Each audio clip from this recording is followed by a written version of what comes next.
Bonjour à toutes et à tous, merci de nous rejoindre aujourd'hui pour cette nouvelle vidéo en matière de fiscalité. Vous l'avez vu sur le titre, on va parler fiscalité immobilière, fiscalité de vos investissements immobiliers. On continue notre série, là on est sur plusieurs vidéos sur la thématique fiscalité des investissements immobiliers et on va essayer d'aller plus loin sur les techniques d'optimisation en matière d'immobilier et ce qu'on peut considérer comme les techniques d'optimisation fiscale ultimes qui permettent en fait d'allier les avantages d'une détention d'un bien immobilier par une société à l'IS et de gommer les inconvénients en cas de cession puisque la fiscalité qu'on va déclencher va être très importante.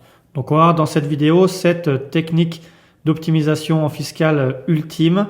On va faire aussi une autre vidéo qui présente un des montages possibles pour justement limiter les effets d'une cession d'un bien immobilier par une société à l'impôt sur les sociétés. Il y aura une deuxième vidéo qui va suivre également sur un autre montage. On vous explique ces techniques pour vous informer. Bien sûr, il faut faire attention à plusieurs choses. Là, c'est juste de la présentation. Il faut faire attention aux questions d'abus de droit déjà et être sûr que ces montages sont applicables à votre situation et à votre cas particulier. Ça demande toujours une étude préalable pour savoir si c'est recommandable à votre situation. Donc on va voir tout ça dans nos deux prochaines vidéos et là dans la vidéo on va voir notre première technique d'optimisation fiscale dite ultime en matière d'investissement immobilier. C'est parti.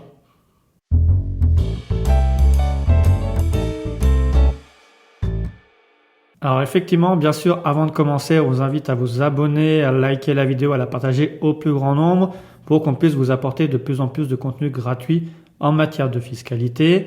Et pour revenir à la thématique qui nous intéresse, c'est comment réussir à coupler à la fois les intérêts d'une détention d'un bien immobilier par une société à l'IS, puisqu'on a vu que la fiscalité est plus intéressante si on détient un bien immobilier qu'on loue par l'intermédiaire d'une société à l'impôt sur les sociétés, puisqu'on va être par principe être fiscalisé que sur de l'impôt sur les sociétés. Mais on sait également que le gros point noir de la location par l'intermédiaire d'une société à l'impôt sur les sociétés, c'est en cas de cession. Puisque même si on a pu amortir le bien pendant toute la durée de détention du bien, lorsqu'on va céder ce bien dans la société à l'impôt sur les sociétés, on va déclencher une plus-value calculée sur la différence entre le prix de vente moins le prix de revient du bien qui va être minoré des amortissements déjà effectués pendant toute la durée de détention du bien.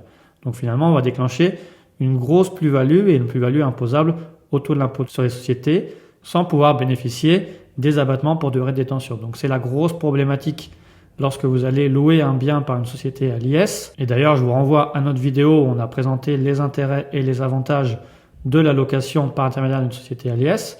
Et ce qui est intéressant de connaître, c'est est-ce qu'il existe des montages, des possibilités d'aller plus loin que juste une détention en nom propre ou une détention par une société à l'IS et qui permettent en fait d'allier les avantages d'une détention en nom propre, donc les avantages en cas de cession, en cas de déclenchement d'une plus-value pour bénéficier d'abattements pour durée de détention et également les avantages d'une détention d'un bien immobilier par une société à l'IS qui sont lors de la phase de détention du bien pour obtenir une fiscalité lors de la détention du bien plus avantageuse.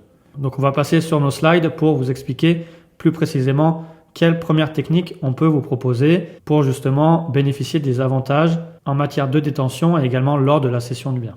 Donc effectivement, l'une des possibilités pour justement gommer cet effet d'imposition très désavantageuse lors de la cession du bien immobilier, c'est en fait d'avoir sa société à l'IS qui va elle-même détenir des parts de société à l'IR qui, elle, va détenir le bien immobilier, qui va permettre en fait lors de la phase de détention de profiter des règles de comptabilité en matière d'impôt sur les sociétés, puisque la société à l'IR, donc à l'impôt sur le revenu, va être détenue en majorité par une société à l'impôt sur les sociétés. Donc on va calculer le résultat de la SCI à l'IR, donc celle qui détient le bien immobilier, selon les règles en matière d'impôt sur les sociétés. Donc on va pouvoir bénéficier des amortissements, également de la déduction des frais d'acquisition de l'immeuble.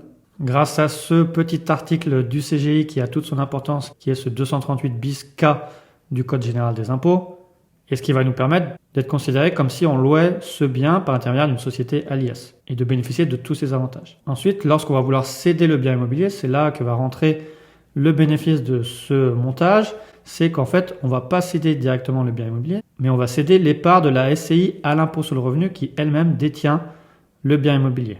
Dans ce cas-là, c'est cette société à l'impôt sur les sociétés qui va céder les parts qu'elle détenait de la SCI à l'impôt sur le revenu. Dans ce cas-là, la plus-value va être toujours calculée entre le prix de cession moins le prix de revient d'origine qui est dans la comptabilité de la société à l'impôt sur les sociétés. Mais dans ce cas-là, le prix de revient des parts de la SCI à l'IR, contrairement à ce qui passerait dans le cadre d'une cession directe par une société à l'impôt sur les sociétés, là, on ne va pas minorer ce prix de revient du montant de tous les amortissements qu'on a passés. Donc on va avoir une plus-value juste entre prix de cession et le prix qui était inscrit dans les comptes au moment de l'inscription dans les comptes des parts de SCI à l'IR. Donc dans ce cas-là, si la société à l'IS va céder les parts de la société à l'IR, déjà il n'y aura pas d'amortissement à prendre en compte sur les parts de SCI à l'IR, puisqu'on ne peut pas amortir ces parts de SCI à l'IR. Et par rapport aux amortissements qui auraient été faits sur le bien immobilier, du fait de cette comptabilité commerciale, que c'est une société à l'IS qui détient une société à l'IR, qui elle-même détient un bien immobilier, dans ce cas-là, on ne va pas non plus reprendre tous les amortissements qui ont été passés sur ce bien immobilier. On va pouvoir calculer notre plus-value sur la différence entre le prix de cession de ces parts de SCI à l'IR moins le prix de revient des parts de SCI à l'IR qui étaient comptabilisées à l'origine dans la comptabilité de la société à l'IS. Donc on n'a pas cet effet très désavantageux de la reprise de tous les amortissements qui ont été passés lors de la détention du bien. Bien sûr, il y a des petits points techniques à prendre en compte. On ne rentre pas plus dans les détails, mais lorsqu'on va céder des parts de sociétés de personnes, il y a des petites corrections à effectuer. Je ne rentre pas plus dans les détails, puisque c'est la jurisprudence qui nous indique exactement comment procéder à ces corrections du prix de revient des parts sociales pour calculer précisément le résultat de la cession. Mais ce qu'il faut retenir, c'est que vous allez pouvoir calculer votre plus-value lorsque c'est votre société à l'IS qui va céder ses parts de société à l'IR détenant le bien immobilier. Vous allez calculer votre plus-value entre le prix de cession moins le prix de revient d'origine dans les comptes de ces parts de SCI, sans retraitement par rapport aux amortissements effectués sur le bien immobilier. Ensuite, bien sûr, cette plus-value va être imposable au taux de l'IS, donc 15% sur les 38 120 premiers euros, et ensuite 25% à partir du 1er janvier 2022. Donc on voit que cette solution n'est pas encore parfaite parce que on reste toujours sur une fiscalité IS lors de la cession, mais ça permet déjà de gommer un des principaux effets négatifs, savoir cette reprise des amortissements lors de la cession du bien.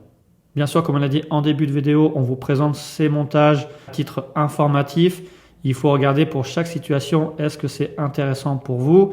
Est-ce qu'il y a vraiment un intérêt autre que fiscal de mettre en place ces montages, puisqu'on rappelle que dès que vous êtes sur un motif principalement ou exclusivement fiscal, il y a de fortes chances pour que vous tombiez dans l'abus de droit ou le mini-abus de droit. Donc c'est vraiment des montages sur lesquels il faut faire attention sur leur mise en place pour qu'il y ait vraiment un intérêt autre que principalement ou exclusivement fiscal dans la mise en place de ces montages. Donc voilà, on a terminé avec cette première vidéo sur les montages ultimes d'optimisation de la fiscalité en matière immobilière.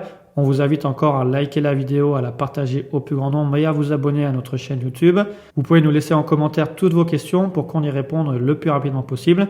Et on vous invite également à suivre la vidéo numéro 2 sur laquelle on va proposer encore un autre montage qui permet d'aller encore plus loin dans une technique d'optimisation de fiscalité sur vos investissements immobiliers. Donc on se revoit pour la vidéo numéro 2.